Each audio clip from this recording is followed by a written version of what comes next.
Jauh sebelum waktu dihitung, sebelum bintang pertama menyala di langit, sebelum kata kehidupan memiliki makna, hanya ada kehampaan tanpa nama. Dunia itu disebut Ginnungagap, ruang kosong yang terhampar di antara dua kekuatan abadi.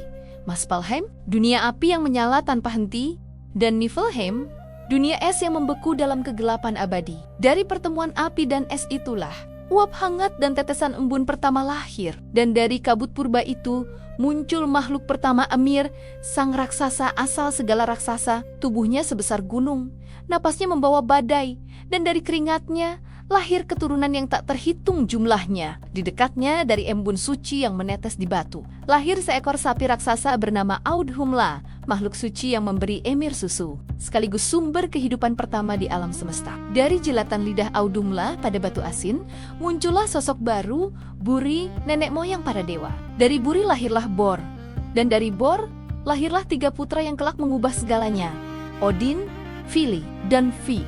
Mereka bertiga menyaksikan dunia yang kacau dan tak seimbang. Raksasa berkeliaran tanpa aturan, dunia hanya diisi kekuatan liar tanpa tujuan.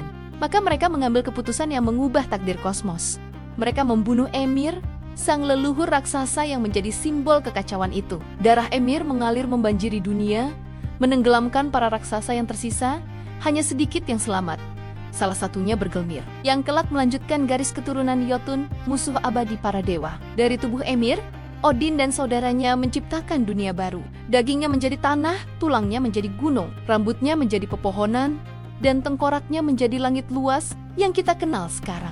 Dari darahnya mengalir lautan, dari giginya lahir batu dan kerikil, dan dari matanya tercipta langit malam yang dijaga para bintang. Di tengah dunia itu, mereka menempatkan Midgard, tempat bagi manusia yang kelak akan diciptakan. Di atasnya, berdirilah Asgard, istana para dewa, tempat cahaya abadi dan kemuliaan tinggal berdampingan dengan takdir. Dan di bawah segalanya, tersembunyi Helheim, dunia dingin tempat Roro tak berani menatap cahaya. Di antara dunia-dunia, itu tumbuh pohon agung Yggdrasil, pohon kehidupan yang menghubungkan seluruh alam. Cabangnya menjangkau langit, akarnya menembus neraka, dan batangnya menopang keberadaan itu sendiri. Disinilah segalanya bermula, dunia yang dibangun dari pengorbanan, keseimbangan antara api dan es, antara kehidupan dan kematian. Dan di tengah harmoni yang rapuh itu mungku para dua, bukan untuk memerintah tanpa celah, tapi untuk menjaga keseimbangan yang bahkan mereka tahu suatu hari akan runtuh.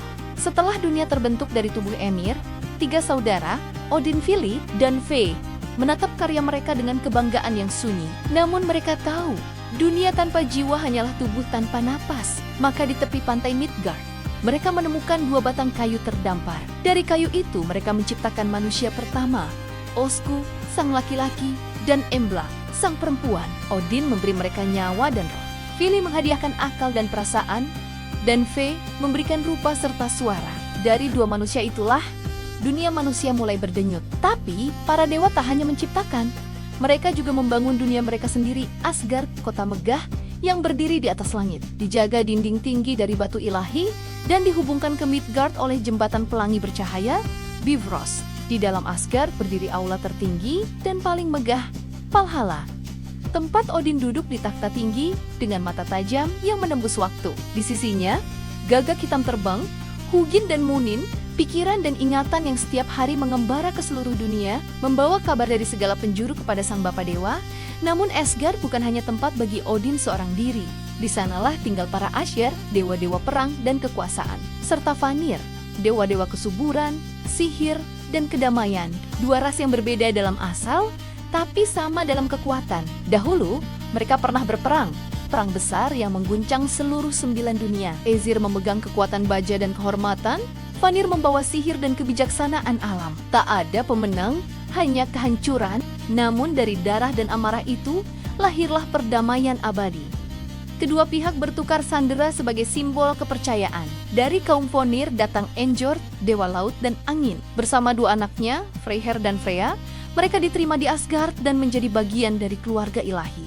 Dari perdamaian itulah Asgard berkembang, menjadi lambang keseimbangan antara kekuatan dan kelembutan, antara perang dan kedamaian, antara kehormatan dan kebijaksanaan. Di tengah kemegahan itu, Odin membangun tahta tinggi bernama Hellisgalf.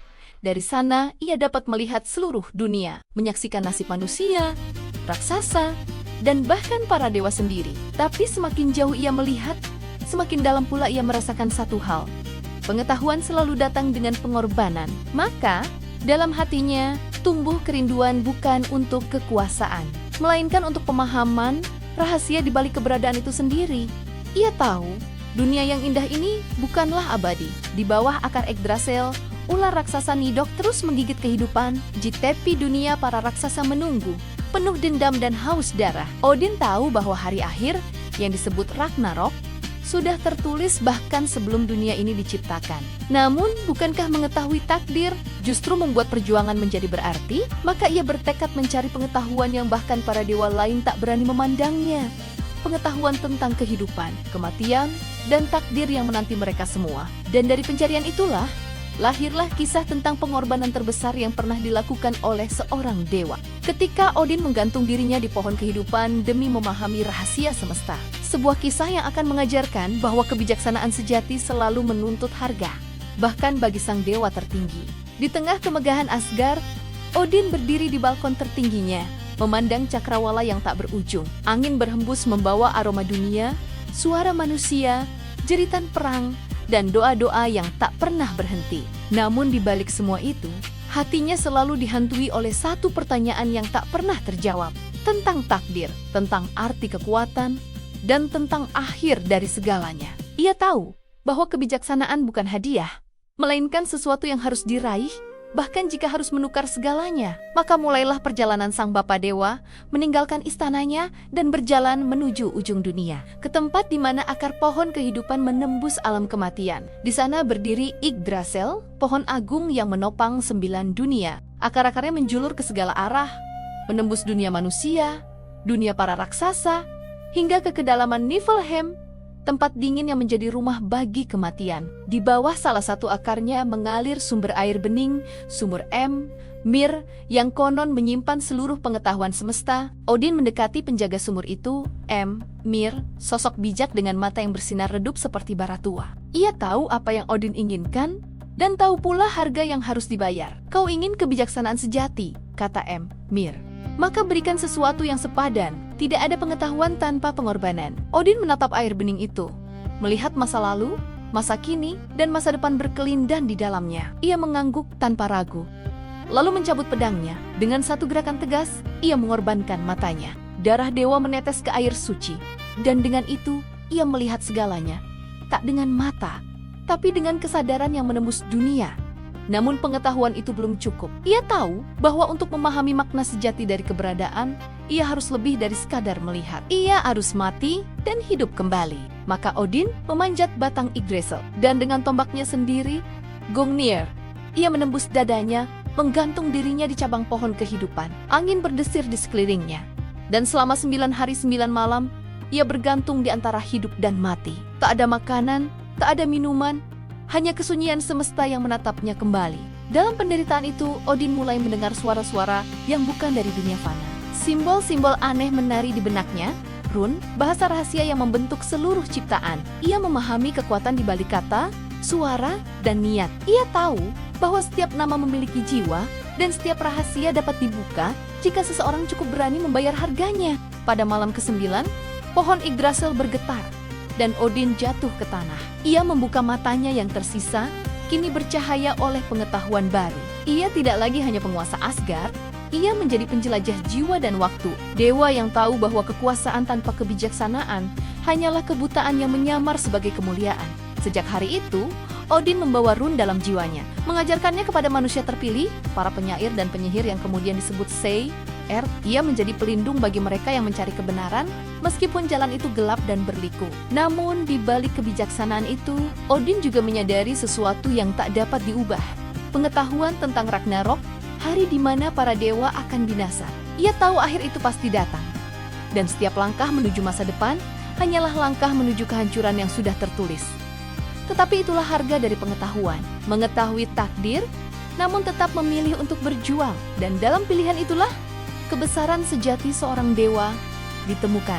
Langit Asgard bergemuruh ketika Thor melangkah keluar dari istana para dewa. Udara bergetar, awan berputar di atas kepalanya, dan kilatan cahaya menembus cakrawala. Di tangannya, Mjolnir berpendar seperti matahari yang tertangkap oleh logam surgawi. Ia bukan sekadar dewa petir, tetapi benteng yang melindungi 9 dunia dari kegelapan yang selalu mengintai. Thor tidak mengenal keraguan. Sejak lahir, kekuatannya menjadi legenda di seluruh dunia para dewa dan manusia. Ia tidak mencari kebijaksanaan seperti ayahnya Odin, tidak pula merancang tipu daya seperti Loki.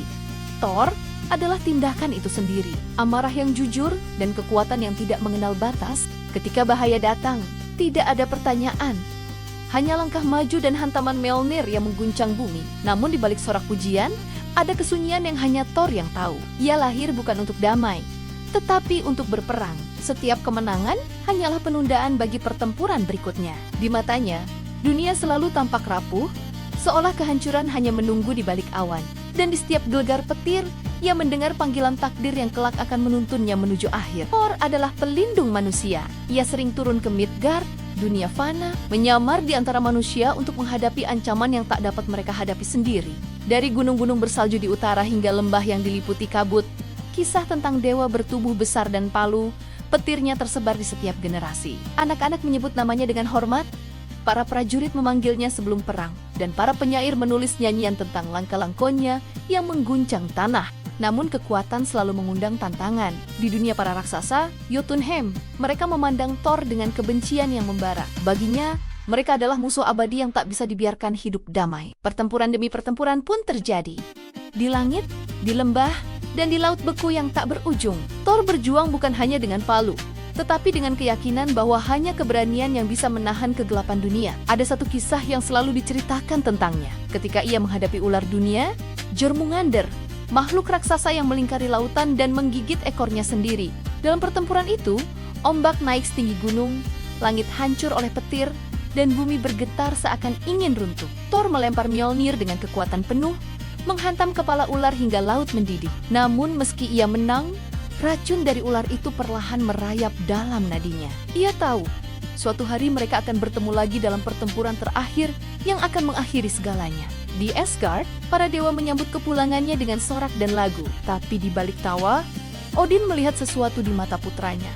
Sesuatu yang tidak bisa dijelaskan dengan kata-kata. Bukan keangkuhan, bukan kemarahan, melainkan kesadaran bahwa kekuatan sejati bukan tentang menang atau kalah, melainkan tentang terus berdiri meski tahu akhir sudah menunggu. Thor berjalan ke tepi menara Asgard, menatap awan hitam yang berarak di kejauhan. Petir masih setia padanya, menyala mengikuti napasnya. Namun di antara kilatan itu, ia melihat bayangan masa depan yang suram. Dunia akan terbakar, laut akan naik, dan langit akan runtuh. Ia tahu takdir tidak bisa dihindari, tapi selama ia masih bisa menggenggam palunya, tidak akan ada malam yang datang tanpa cahaya. Petir kembali menyambar langit Asgard, memantulkan sinar ke wajah dewa yang tidak pernah tunduk. Thor tidak berbicara, karena kata-kata tak dibutuhkan bagi mereka yang hidup dalam pertempuran abadi. Ia hanya menatap ke depan, menunggu waktu di mana dunia akan menuntut keberanian terakhir darinya. Dan di setiap dentum Mjolnir, gema keabadian pun lahir, menyatukan kekuatan dan takdir menjadi satu kisah yang akan dikenang sepanjang masa. Di dunia para dewa, tidak ada sosok yang lebih sulit dipahami daripada Loki. Ia bukan raja, bukan pahlawan, dan bukan pula musuh yang mudah dibenci. Ia adalah api yang tak bisa dikurung, berubah bentuk sesuai arah angin, kadang membawa cahaya, kadang membakar segalanya menjadi abu. Dalam setiap kisah, namanya muncul dengan dua wajah, antara kelicikan dan kecerdasan, antara kehancuran dan penciptaan. Loki bukan berasal dari garis darah Asgard yang murni. Ia lahir di antara bangsa raksasa, Jotun. Namun Odin melihat potensi di dalam dirinya. Dengan kebijaksanaan yang sulit ditebak, Odin membawa Loki ke Asgard, menjadikannya saudara angkat. Sejak itu, Loki hidup di istana para dewa, duduk di meja yang sama dengan Thor dan Freya, seolah ia memang terlahir untuk berada di sana. Tetapi dalam hatinya, selalu ada jarak yang tidak bisa dijembatani. Ia adalah pengamat, pendengar, dan pengatur nasib tanpa terlihat. Saat para dewa sibuk dengan kekuasaan dan kehormatan, Loki menertawakan kesombongan mereka dalam diam. Ia tahu bahwa setiap kebanggaan adalah retakan kecil yang menunggu waktu untuk pecah. Dan di sanalah ia menemukan perannya, bukan sebagai penyelamat, melainkan sebagai ujian bagi mereka yang terlalu yakin pada kebenaran sendiri. Banyak kisah dimulai dengan tawa Loki dan berakhir dengan kekacauan. Ia menciptakan rencana yang rumit, seringkali berujung pada malapetaka, Tetapi pada akhirnya, justru dialah yang menemukan jalan keluar. Ketika para dewa kehilangan palu Mjolnir Lokilah, yang turun ke dunia para raksasa untuk menebusnya, ia berubah menjadi elang, menjadi kuda, menjadi apapun yang diperlukan untuk memperbaiki kekacauan yang ia ciptakan sendiri. Namun di balik kecerdikannya, Loki menyimpan sesuatu yang lebih gelap. Ia bukan hanya penipu, ia juga pembawa perubahan. Setiap tindakannya mengguncang keseimbangan dunia, setiap tipu dayanya menyingkap kebenaran yang disembunyikan para dewa di balik keangkuhan. Ia memaksa mereka melihat diri sendiri, memaksa Asgard menatap bayangan yang selalu dihindari. Dari benih kebebasan itulah lahir kutukan. Loki menikah dan memiliki anak-anak yang tak seperti makhluk biasa. Seorang serigala yang kelak dikenal sebagai Fenrir, seekor ular laut raksasa bernama Jormungandr, dan seorang putri bernama Hel yang memerintah dunia kematian. Tiga makhluk itu menjadi cerminan dirinya, bagian dari kekacauan yang tak bisa ia lepaskan. Para dewa melihat mereka sebagai ancaman, dan satu persatu mereka dipisahkan dari ayahnya, dibuang ke tempat yang jauh, hingga Loki kehilangan semuanya. Rasa kehilangan itu berubah menjadi amarah. Ia melihat Asgard bukan lagi sebagai rumah, melainkan sebagai penjara. Ia menatap Odin dan Thor bukan sebagai saudara, melainkan sebagai simbol dari tatanan yang menolak segala hal di luar aturan mereka. Maka tawa yang dulu ringan, kini menjadi getir. Setiap kata yang diucapkannya menyimpan racun. Namun Loki tetaplah Loki. Ia tidak melawan dengan pedang, melainkan dengan pikiran dan permainan. Ia tahu kelemahan para dewa, tahu cara mereka berpikir, dan tahu bahwa setiap sistem yang tampak sempurna selalu menyembunyikan retak di dalamnya. Ia menjadi cermin bagi Asgard, memperlihatkan kerapuhan yang mereka tolak untuk akui. Tapi bahkan api yang paling cerdas pun akhirnya membakar dirinya sendiri. Saat Loki menipu terlalu jauh, menyebabkan kematian yang tak bisa dimaafkan, para dewa akhirnya menangkapnya. Ia diikat di dalam gua yang gelap, dengan ular besar meneteskan racun ke wajahnya. Di sampingnya istrinya Sigyn, setia menampung racun itu dengan mangkuk, menunggu hingga penuh sebelum menumpahkannya keluar. Namun setiap kali mangkuk itu penuh dan racun menetes mengenai wajah Loki, ia menjerit, dan bumi pun bergetar. Itulah asal mula gempa, kata para penyair tua. Loki tidak mati, hanya menunggu. Ia tahu akan datang hari ketika ikatan itu akan hancur, ketika dunia para dewa dan manusia akan terbakar dalam perang terakhir. Dan pada hari itu, ia tidak lagi menjadi penipu, tetapi pembawa kebenaran terakhir. Sebab dalam kehancuran, semua topeng akan jatuh, dan hanya yang sejati yang akan tersisa. Ia akan berjalan keluar dari bayangan dengan senyum yang sama seperti dahulu. Bukan sebagai musuh, bukan sebagai sahabat, melainkan sebagai bagian dari takdir yang tak dapat dihindari. Sebab tanpa kegelapan, cahaya tak akan berarti apapun. Di tengah kemegahan Asgard yang berkilau oleh emas dan cahaya, ada satu sosok yang tidak bersinar karena kekuasaan, melainkan karena pesona yang melampaui segala batas. Dialah Freya, Dewi Cinta, kecantikan, dan sihir kuno yang bahkan para dewa laki-laki pun segan menyebut namanya tanpa rasa kagum. Namun di balik keindahan yang tiada banding, Freya memikul beban yang lebih dalam daripada yang bisa dilihat mata. Ia adalah lambang kehidupan yang terus berdenyut di tengah peperangan abadi. Di saat Thor menghantam bumi dengan petir dan Odin menatap masa depan dengan ketakutan, Freya menanam bunga di tanah yang penuh darah. Ia memelihara cinta di dunia yang nyaris lupa bagaimana rasanya mencintai tanpa syarat. Namun cinta baginya bukan sekadar kelembutan. Ia tahu bahwa cinta adalah kekuatan yang sama besarnya dengan peperangan, hanya saja tak bersuara. Freya memiliki istana bernama Folkvanger, tempat setengah dari jiwa para pejuang yang gugur dalam pertempuran beristirahat. Separuh lainnya pergi ke Valhalla milik Odin. Namun di istana Freya, tidak ada teriakan perang atau minuman keras yang tak ada habisnya, melainkan kedamaian, bunga-bunga abadi, dan kenangan yang tak hilang meski tubuh telah hancur. Bagi jiwa yang datang kepadanya, kematian bukan akhir, melainkan keheningan yang penuh arti. Namun Freya tidak hanya dikenal karena kasihnya. Ia adalah pemilik BR, Singamen, kalung emas yang menjadi simbol dari pesonanya yang tak tertandingi. Banyak yang menginginkan kalung itu, tapi tak seorang pun tahu rahasia di baliknya. Dikisahkan bahwa untuk mendapatkannya, Freya menukar sesuatu yang lebih berharga daripada emas atau permata. Sesuatu yang membuat para dewa terdiam ketika mengetahuinya.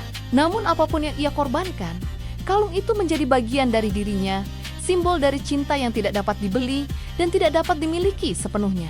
Di antara semua dewa, Freya adalah satu-satunya yang memahami Loki tanpa harus membenarkan perbuatannya. Ia tahu bahwa di balik tipu daya Loki ada luka yang dalam. Sama seperti di balik senyumannya sendiri tersembunyi kesepian yang tak terucapkan. Ketika dunia sibuk menilai antara benar dan salah, Freya hanya melihat perasaan di balik semuanya. Dan mungkin karena itulah, ia menjadi sosok yang paling manusia di antara para dewa. Banyak yang datang kepadanya untuk meminta cinta, tapi sedikit yang benar-benar memahaminya. Sebab bagi Freya, cinta sejati bukan tentang memiliki, melainkan tentang memberi tanpa harapan. Ia pernah mencintai seseorang yang tidak dapat dimilikinya. Seseorang yang hidup di dunia yang berbeda. Ia tahu perpisahan lebih pasti daripada janji. Namun justru disitulah kekuatan cintanya tumbuh, di antara kehilangan dan harapan yang tak pernah padam. Ketika perang besar antara Dewa Asyir dan Vonir berakhir, Freya menjadi jembatan antara dua dunia itu. Ia membawa kedamaian dengan kelembutan, bukan dengan senjata. Tapi bahkan kedamaian pun tak bertahan lama di dunia yang dibangun di atas kebanggaan dan dendam. Freya tahu, setiap kedamaian hanyalah jeda sebelum perang berikutnya. Maka ia memilih untuk menjaga yang tidak bisa dijaga, yaitu cinta itu sendiri. Di saat malam jatuh di atas Asgard, Freya sering terlihat berdiri di tepi langit, menatap dunia manusia yang jauh di bawah sana. Bintang-bintang berkelip di rambutnya seperti serpihan cahaya. Mungkin di sanalah ia menemukan ketenangan di antara dunia fana yang terus berubah dan kisah cinta yang tak pernah sempurna. Sebab baginya, cinta yang tidak sempurna justru paling indah karena ia nyata. Dan di suatu tempat di antara 9 dunia, setiap kali seseorang mencintai tanpa harap kembali, nama Freya berbisik di udara. Ia hadir di setiap air mata, di setiap senyum yang lahir setelah kehilangan, di setiap detik keheningan ketika hati memilih untuk tetap berjuang meski tahu akan hancur lagi. Cinta adalah perang yang paling sunyi, dan Freya telah memenangkannya dengan cara yang hanya bisa dipahami oleh jiwa yang pernah terluka. Di bawah akar terdalam Yggdrasil, di tempat di mana cahaya tidak pernah mencapai tanah, terdapat dunia yang dilupakan oleh para dewa dan manusia. Di sanalah Hel berkuasa, putri Loki, penguasa alam kematian. Tidak seperti Valhalla atau Folkvanger yang dipenuhi kehormatan dan keindahan. Dunia Helheim adalah tempat bagi jiwa-jiwa yang tidak mati dalam kemuliaan. Mereka yang pergi dalam kesunyian, dalam sakit, dalam ketidakadilan. Hel tidak seperti kakak-kakaknya. Fenrir membawa kekuatan yang menakutkan. Jormungandr melingkari dunia dalam kekuasaan lautnya. Tetapi Hel membawa keheningan. Setengah dari wajahnya tampak seperti perempuan muda yang cantik, dan setengah lainnya seperti mayat yang membusuk. Ia adalah keseimbangan antara kehidupan dan kematian, keindahan dan kehancuran, harapan dan kehilangan. Ketika para dewa melihatnya untuk pertama kali, mereka terdiam. Hel tidak bersuara, namun pandangannya menembus setiap jiwa yang berani menatapnya. Odin tahu kekuatannya bukan terletak pada kekerasan, melainkan pada kepastian yang tak bisa dihindari. Maka ia mengirim Hel jauh ke bawah dunia, ke tempat yang bahkan cahaya matahari pun tak berani datang. Tapi di sana, di dalam kegelapan, Hel tidak hancur. Ia membangun kerajaannya sendiri dari bayangan dan kenangan. Gerbang dunia Hel dijaga oleh anjing raksasa bernama Garmer, dan sungai dingin GJLL mengalir di depannya, membentuk batas antara kehidupan dan kematian. Di dalam, jiwa-jiwa yang datang berjalan tanpa suara, membawa beban hidup yang belum sempat dilepaskan. Tidak ada hukuman, tidak ada penderitaan abadi, hanya ketenangan yang asing, seolah waktu berhenti di setiap langkah. Hel menerima mereka semua tanpa penilaian. Ia tidak menanyakan dosa, tidak menimbang kebaikan. Bagi Hel, kematian adalah ruang di mana semua perbedaan berhenti. Raja dan pengemis berjalan di tanah yang sama, pahlawan dan pengecut menatap langit yang sama gelapnya. Dalam dunia yang seimbang oleh ketidakadilan, Hel menjadi satu-satunya yang adil, karena ia tidak memberi lebih kepada siapapun. Namun ada kesedihan yang tak bisa dihapus dari wajahnya. Ia adalah anak dari pengkhianat yang dibuang karena ketakutan. Ia lahir tanpa pilihan, ditakdirkan untuk menjadi penguasa kegelapan yang tidak diinginkannya. Setiap hari ia mendengar doa-doa dari dunia atas, memanggil nama-nama dewa cahaya, tetapi tak seorang pun memanggil namanya. Tidak ada kuil untuknya, tidak ada lagu yang memujinya. Hanya keheningan panjang yang menegaskan bahwa bahkan di antara para dewa, ia tetap sendirian. Meski begitu, Hel tidak membenci kehidupan. Ia memahaminya lebih dari siapapun. Ia tahu setiap senyuman akan berakhir, setiap cinta akan pudar, dan setiap napas akhirnya akan berhenti. Tapi, di dalam pengetahuan itu, ia menemukan sesuatu yang damai.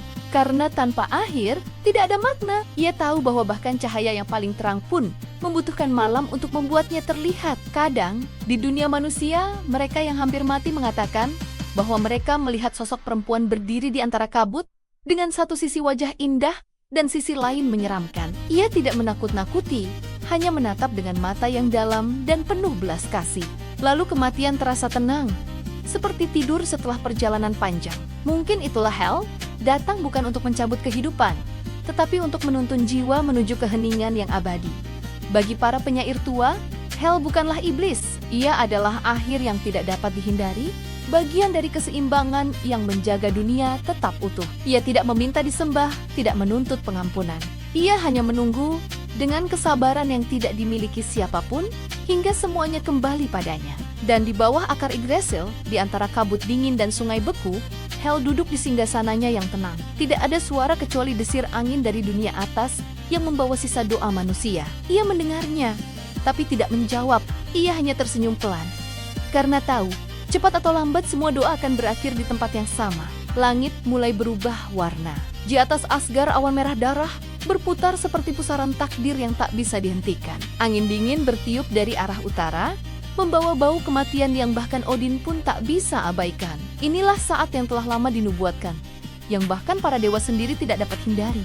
Ragnarok, akhir dari segalanya. Serigala raksasa Fenrir menggeram di balik rantai yang telah lama mengekangnya. Setiap hentakan tubuhnya membuat bumi bergetar, dan ketika matahari redup oleh bayangannya, rantai itu akhirnya putus. Dengan raungan yang mengguncang dunia, Fenrir bebas. Giginya seperti gunung, dan napasnya membawa panas dari dunia bawah. Di lautan, Jormungandr, sang ular dunia, menggeliat dari tidurnya yang panjang. Tubuhnya melingkari bumi, dan setiap gerakannya menciptakan badai dahsyat yang menelan kapal Keppel dan menenggelamkan benua. Air laut menjadi hitam, dan langit retak oleh petir ketika dua-dua mulai bersiap menghadapi nasib mereka. Odin berdiri di padang Vigrid, tempat pertempuran terakhir akan terjadi. Matanya yang satu menatap jauh melampaui waktu, melihat akhir yang tak bisa ia ubah. Di sampingnya para dewa, manusia pilihan Valhalla, dan makhluk dari 9 dunia bersiap. Tapi meski mereka semua tahu bahwa ini adalah akhir, tidak ada yang mundur. Karena bagi mereka, kehormatan bukan tentang kemenangan,